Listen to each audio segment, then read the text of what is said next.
I hope you all remember how to divide this circle into 12 parts. Each division or each segment is 30 degrees, and you can divide it this way also, or you can divide it by arc way also. I have shown you one of the method, and this is another method to divide it. You can take 30-degree angles and then make lines and then mark the points. So let's move on. Now we have divided the circle into 12 parts, so we are going to divide the path QR into 12 parts. So one point will be corresponding to one point of P. Say P1 will be corresponding to 1 point on Q, that is 1. Then P2 will be corresponding to 2, then 3, 4, that will go on. Now we have 108 mm and we are going to divide it in 12 parts. So each segment has to be of 9 mm. Now each 9 mm say, how are we going to mark it? We are going to take 9 mm radius, put my point at Q and then cut an arc at 1, then cut an arc at 2. So let's see. Why are we taking this? The same animation that we saw last time will be more clearer with this particular points which are there. Look at this. First point, second point, third point, fourth point, fifth point, sixth point, 7 point, 8, 9, 10, 11, and R will be my 12th point. So I hope you got it. Okay, let's move on. So with center equal to Q and radius equal to 9 mm, I'll cut successive arcs starting from Q and moving on up till R. I've taken points instead of arcs to make the figure more clear, but you should make arcs, not points.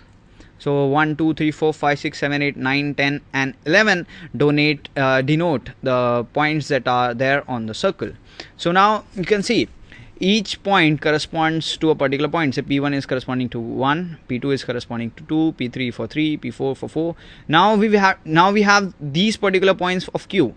Now for these particular points of Q, we need to find the position of P. Now if the position is Q, we have the position as P. Now what will happen when the position is at 1? Now we know that from Q till 1, when Q travels from Q to 1, particular P, the point particular P has moved 30 degrees. So it has moved up till from P to P1. Now from when Q has moved till 1, I need to mark the particular position of P1. Now for that, what will I do? Let's see the animation first, so you will get to understand. Now there will be different parts corresponding to different points. See, initial point is this point P. Then when it moves to 1, this is my first point. When it moves to 2, 3, 4, 5, 6, 7, 8, 9, 10 and correspondingly it will reach the final position R. Now again take a look at it very carefully. 1, 0, 1, 2, 3, 4, 5, 6, 7, 8, 9, 10, 11 and then 0, that is again R. Okay, so what will I do? The first point will be on P itself, so I marked it with a red dot, as you can see on the far left hand side of your screen. Again, now what will I do? I'll draw parallel lines from each point on the circle. Okay, from 1 and 5 it will be a similar line that will be passing. From 2 and 4 another similar line which will be passing. 3, now 3, 4 is already done, 5 is done, 6 is already the center of the figure. Now from 7 and 11 again the same line, 8 and 10 again the same line, 9 and 10 9 there will be again a same line. So we have the straight lines. Now why we are drawing this straight line? Now we will take the center point as 1. The next step, that is, we will take the center point as 1, radius equal to PQ, and cut an arc on the line which is passing through P1. So what will happen? It will give me 1 P1. That is my, say, position of P when my Q is at 1. Like this. This is my, say, 1 dash, and this 1 dash shows me the position of PQ when my Q reaches 1. So similar to that, I'll mark at 2. I have taken the radius as PQ, put my center as 2 and cut an arc on the line passing through 2. For 3, I have cut, this is the line, this is the parallel, this is the line 3, radius AB, cut an arc here, again join 3 dash. For 4, cut an arc on P4, line passing through P4, join 4 dash. For 5, for 6, For 6, yeah, that point will be on the same line, so it will be something like this. For 7, it will go above the line because the rotation has reached 180 degrees. Now it is going to go to 210 degrees. It will go to 240 degrees, that is 8. 270 degrees, that is 9. That is, say, perpendicular line, that is P9, corresponding to P9. Now again 300 degrees, that is point 10, 10 dash, 11. Okay, now we will see. Now we have joined this. Now we'll just have to join the points to make the line. So let's see animation starting till the end. Let's see the animation. What was there? A rod was rotating about a point, and that particular point was moving. So this is the point. These are the points of point Q that we got by dividing QR into particular segments. We'll see. Okay, now corresponding to that, we got points of P related to each position of Q. As you can see in the figure, the black dots denote the position of Q, and red dots denote the position of P. So again, this is the final. So now what will be the locus? Now it will be simple. Let's do all the things together so we get the locus. This purple line denotes the locus. So this is something that we will get in the final figure. The purple part is all that is required for us. So we have the required locus in form of the purple line. Okay, so we'll not stay back and we will draw the locus here also. So we have the locus. The more the smooth curve you have, the better is your solution. So remember that. The more smooth the curve, the better is the solution. Okay. Now the third problem, that was short because it was kind of easy, and this problem is even more easier. We had discussed 4-bar chain mechanism in which both the links were rotating. This is a similar problem, but if you remember, in that particular problem we had one link which was rotating clockwise and one link it was rotating anti-clockwise. Say the driver was rotating clockwise and the driven was rotating anti-clockwise. But here it is different. Here we have both the links, both the cranks rotating in the same direction. So I have taken both the links rotating in same direction, and we want to draw the locus of a point which is there beyond on the extension of the rod, connecting rod. So let's say two equal cranks AB and CD. AB and CD are two cranks, or say links, which are rotating, and they are rotating in same direction, and AB and CD are equal. So all these points are clear. AB and CD are cranks, both are rotating in the same direction, both have same length. Now what do we want to do? We want to draw the locus of a point Q which is on the extension of the rod beyond B. So say I have this rod and connecting rod, and I'll extend it beyond B. I'll draw my connecting rod beyond B for, say, how much, that is BQ is 300 mm. So I'll draw that 300 mm beyond B, and I'll put point Q and draw the locus of that particular point. So let's first see, the best thing that we do is see the animation. Okay, this is how it will look like. Both the cranks rotating in same direction.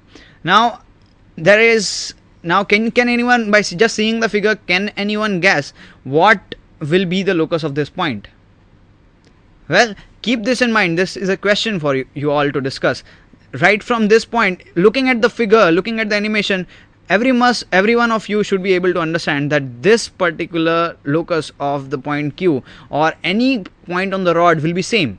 This is a hint that any particular point on the connecting rod beyond both sides, if you extend both sides, will be same. So, and it is a very common figure that you will be able to see on this particular screen also. So I have given a lot of hints, so you will be able to understand what will be the locus. Okay, I'll skip this part.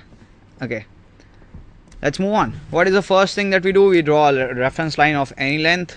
I have drawn this center line of any length. Now the next point is take a point A on the reference line. Point A is being marked on the reference line. Okay, and then with radius equal to AB, I will draw, that is 450 mm, I will draw a circle. and then I'll take any radius and that is mark it as AB.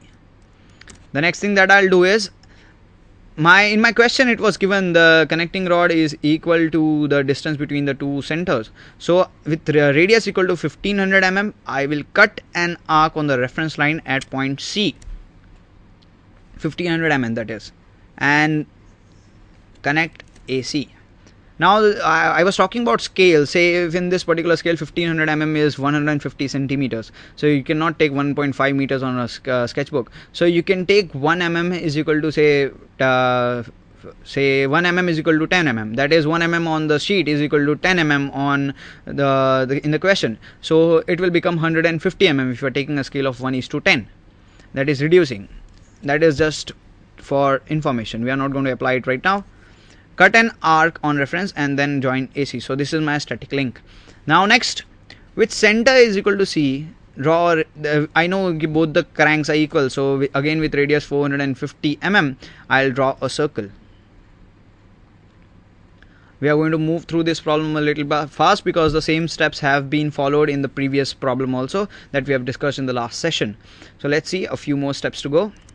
Now I'll join now with radius is equal to 1500 mm again, center is equal to B, I'll cut an arc on D.